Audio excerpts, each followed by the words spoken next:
Hello, Paul Hamilton here for iPad Monthly. Going to look at two apps today. We're going to look at Daily Monster and Book Creator.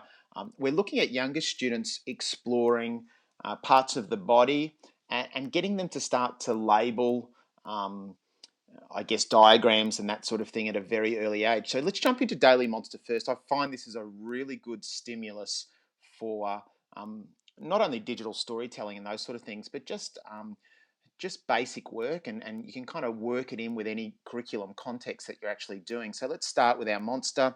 And as a teacher, you might say, okay, we really want to explore how people move and looking at legs and looking at those sort of things. So what we can actually do is go to our body parts and we can actually kind of bring in those things. So you might say, oh, okay, we want a monster with just two legs. Okay, and we can move that down there. Double tap to move the head.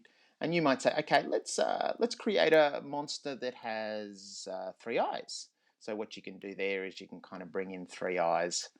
Um, let's bring in three eyes quickly, different kinds of eyes. Let's be a little bit creative. Let's go with that one.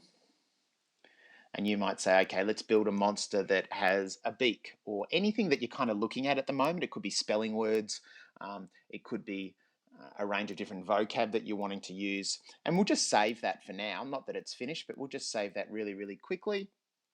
So that's been saved. And what we're going to do is just practice our labeling, getting kids to actually create, start to do some typing at a young age. And we're going to use Book Creator to put that all together. So let's jump into a new book. And let's first of all, we'll bring in this picture. So we'll bring in the picture here, saves pretty beautifully into there. It's got a white background.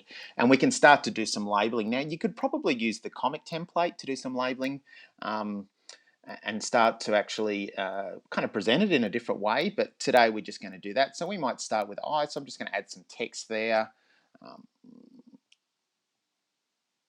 And just move that over. We might make that a little bit bigger by pressing the I.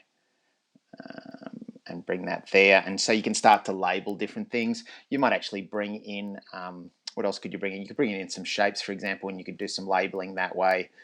Bring these over and you can actually stick to it and actually label those as the eyes there and so forth. You can do it in a range of different ways, but this is a great little activity to get preps and ones and twos to actually starting to bring in, create their own kind of monsters and actually bring in some different things. And you can work this in with your well-being, for example, as well. You might create a monster that's happy or sad, get kids to actually articulate why that is, maybe what's the monster been through.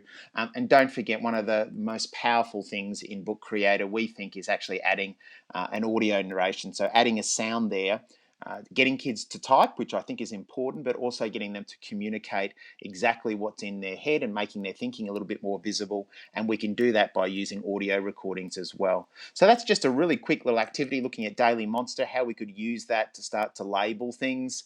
And a really good way of getting kids to develop some ICT skills along the way. Paul Hamilton here for iPad Monthly, signing off.